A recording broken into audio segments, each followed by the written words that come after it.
बीच में। चलिए शुरू करते हैं। सिद्धम शुद्धम पणमीय जिणिंद वर्णेमि चंदमकलंकम गुणरयण भूषणोदयम जीवस्य परुवणम वोच्छम।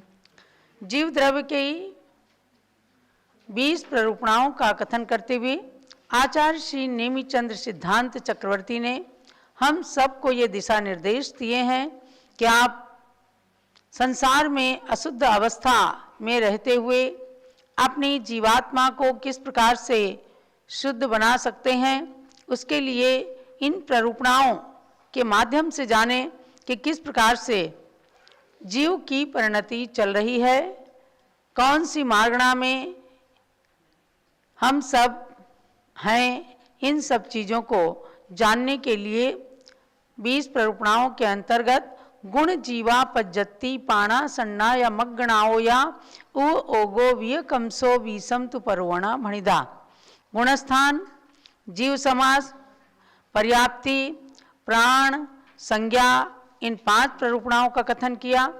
पुनः 14 मार्गणाओं को 14 भेदों के रूप में सम्मिलित किया, तो 14 और 5 19 हुई और उवो गोव्य कमसो उपयोग मार्गणा अंत में, तब 20 प्ररूपणा हो गई। तो मार्गणाओं के अंदर हम योग मार्गणा में चल रहे हैं, अर्थात 9वीं प्ररूपणा है। प्ररूपणा की गिनती में हम 9वीं प्ररूपणा पर आ गए हैं और मार्गणा की अपेक्षा से गई इंद्रिय सुकाये जोगे, गति मार्गणा, इंद्रिय मार्गणा, काय मार्गणा हो गई। अब योग मार्गणा में चौथी मार्गणा में प्रवेश किया है आपने। चौथी इस योग मार्गणा में आपने योग के अर्थ को जाना, योग के कितने भेद होते हैं इस बात को जाना, और 4 मनोयोग, 4 वचन योग, इनकी स्थिति को जाना। उसके साथ में केवली भगवान के क्षायिक भाव होते हुए भी द्रव्य और भाव मन होता है, इस बात के साथ में ये विशेष जानना है कि केवली भगवान के सत्य मनोयोग, अनुभव मनोयोग, सत्य वचन योग, अनुभव वचन योग, औदारिक का योग, औदारिक मिश्र का योग और कारमान का योग, ऐसे 7 योग होते हैं। तो ये तो केवली भगवान के योग बताए, और संसारी जीव हम और आप जो हैं, 1 इंद्री से लेकर 5 इंद्री तक के सभी जीवों के यथासंभव योग होते हैं और 14वें गुण स्थान में अयोगी बन जाते हैं, योग रहित अवस्था प्रकट हो जाती है। तो मनोयोग और वचन योग के भेदों को आप जान चुके हैं। आज हम आते हैं अब काय योग पर। गाथा नंबर 78 78 है और पेज नंबर है 85। तो गाथा को पढ़ते हैं। पुरु महदुदारुरालम ए अट्टो संविजानतम हि भवम ओरालियम तमुच्चई ओरालिय काय जोगोसो ओरालिय काय जोगोसो। सामूहिक गाथा पढ़िए। पुरु महदुदारुरालम हे अट्ठो संविजानतम हि भवम ओरालियम तमुच्चई ओरालिय काय जोगोसो। पुरु महदुदार मुरालि मेघार्था संविजानीहि तस्मिन् भवम औरालिकम तदुच्यते औरालिक काय योगः सः। औदारिक को औरालिक भी कहा है। तो पुरु, महत, उदार, उराल, ये सब एक ही पर्यायवाची नाम है, एक शब्द के ही, और स्थूल अर्थ के वाचक हैं। माने काय योग का मतलब यह है शरीर का योग। शरीर स्थूल ही होता है, चाहे वो छोटा हो बड़ा हो, लेकिन दिखता है, इसलिए वह स्थूल कहा गया। और उदार में जो हो उसको कहते हैं औदारिक, तथा उदार में होने वाला जो काय योग है उसको कहते हैं औदारिक काय योग। तो औदारिक काय योग ये बताया गया, ये निरुक्ति अर्थ है ऐसा जानना चाहिए। यानी काय योग जिस जिस काय शरीर नाम कर्म का उदय होता है उस जन्य शरीर की प्राप्ति होती है और वह काय योग कहलाते हैं। तो आपको जानना ये है कि काय योग के 7 भेद हैं। कितने भेद हैं? 7 भेद हैं। औदारिक काय योग, औदारिक मिश्र काय योग, वैक्रिक काय योग, वैक्रिक मिश्र काय योग, आहारक काय योग, आहारक मिश्र काय योग और कारमान काय योग। ये 7 भेद हो गए काय योग के। इनके विशेष बातों को अगली गाथाओं के माध्यम से बताते हैं। तो 4 मन के हो गए, 4 वचन के हो गए और 7 काय योग हो गए। तो 8 और 7 मिलकर के 15 हो गए। अब योग के भेद जब पूछे जाएं तो आप कितने बताएंगे? 15। मनोयोग के कितने भेद हैं? 4। कौन कौन से? सत्य, असत्य, उभय और अनुभय। और वचन योग के कितने भेद हैं? सत्य, असत्य, उभय और अनुभय। ये 8 हो गए। और काय योग के 7 जो इस गाथा में बताए गए। अब इनको अलग अलग नहीं बताया, इसमें आपको जानना है कि औदारिक काय योग, औदारिक मिश्र काय योग, सब लोग बोलिए। वैक्रिक काय योग, वैक्रिक मिश्र काय योग, आहारक काय योग, आहारक मिश्र काय योग और कारमान काय योग। ये अपने अपने जन्म के अनुसार, गति के अनुसार उस काय को आधार बना करके जीव उन शरीरों में रहता है और वही उनका काय योग होता है। तो ये आपको बताया गया।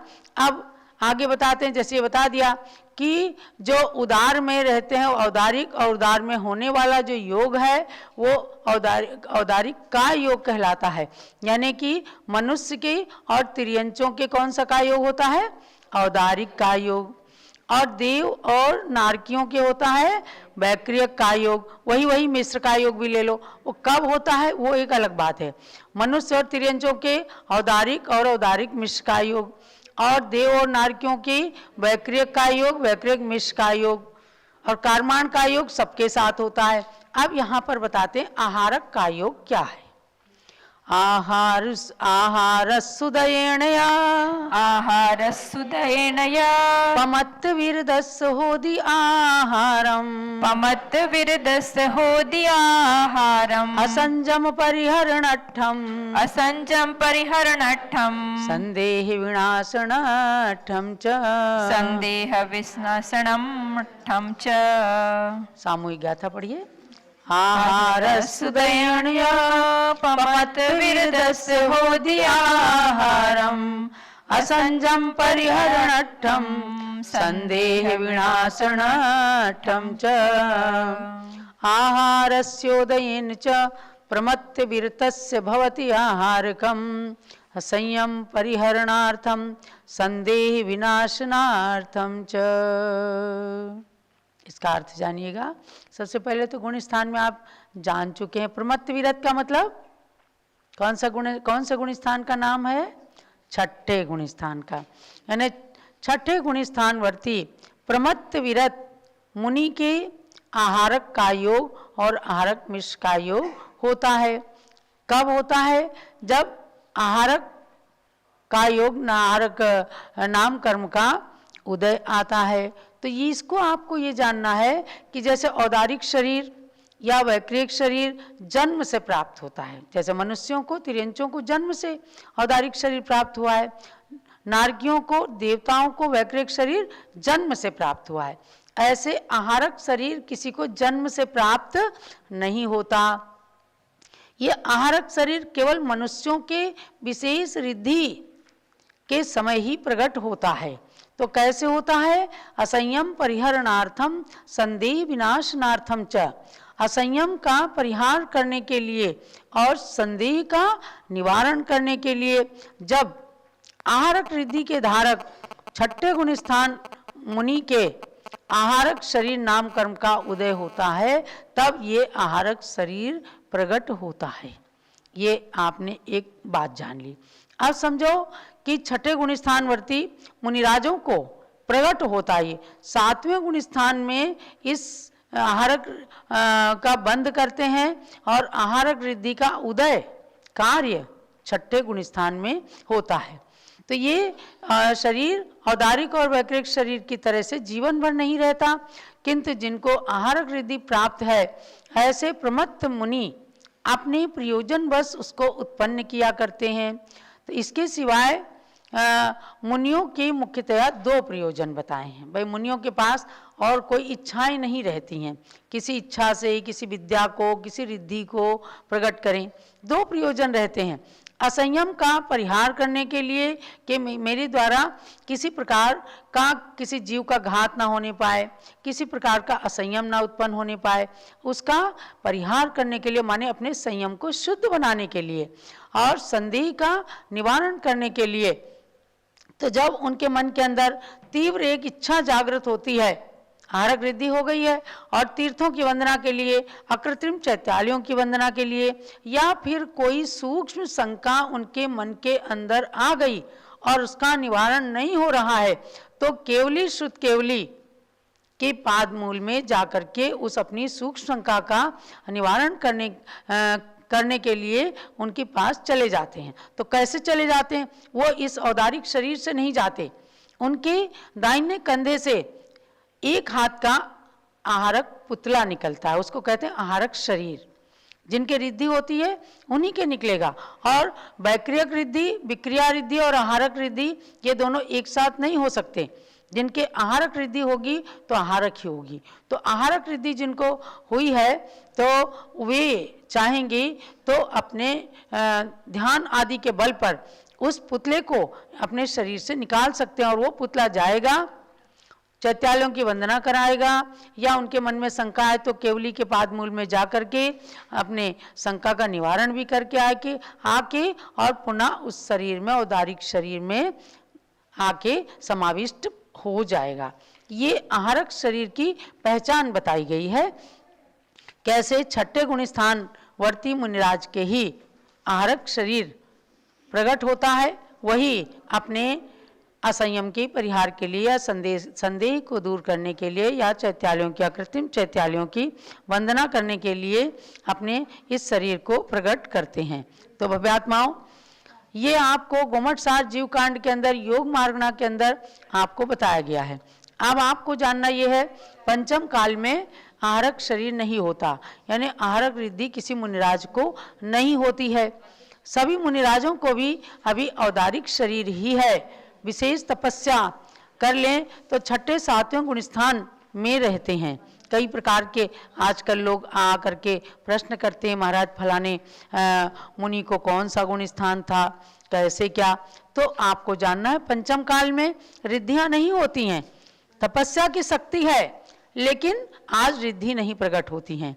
और छठे सातवें गुण स्थान में भावलिंगी मुनिराज रहते हैं। द्रव्य लिंग तो उनका देखने के लिए कि भाई इस द्रव्य लिंग के अलावा इन्हें वस्त्र को उतारने के करके दिगंबर वेश धारण किए बिना मुनि अवस्था प्रकट नहीं होती, वो उसी में भावलिंग होता है। भावलिंग माने सच्चे मुनिराज। तो भव्यात्माओं, आज भी पंचम काल में सच्चे मुनिराज हैं, पंचम काल के अंत तक भी रहेंगे, ये बात अपने को जानना है। और आहारक रिद्धि या विक्रिया रिद्धि आज के काल में नहीं होती है। इस प्रकार से हमने ये गोमटसार जीव कांड सार नाम के ग्रंथ का आज स्वाध्याय किया। पूज्य गणनी ज्ञानमती माता ने परम उपकार किया कि नेमी चंद्राचार्य के द्वारा रचित लगभग 750 गाथाओं में से केवल थोड़ी सी गाथाएं, हमें 173 गाथाएं छांट करके दिया है कि आप इसको पढ़ लेंगे तो समझो कि गोमटसार का पूरा सार जान जाएंगे। मक्खन निकाल करके कोई दे दे तो मक्खन जरूर खा लेना चाहिए, मक्खन मीठा होता है। तो ऐसे ही मक्खन निकाल करके शास्त्रों का हमें पूज्य माता ने दिया है, उसी का मैं आपको स्वाध्याय करा रही हूँ। तो योग मार्गणा में आज आपने आहारक काय योग के बारे में जाना है। अब हम आगे चलते हैं।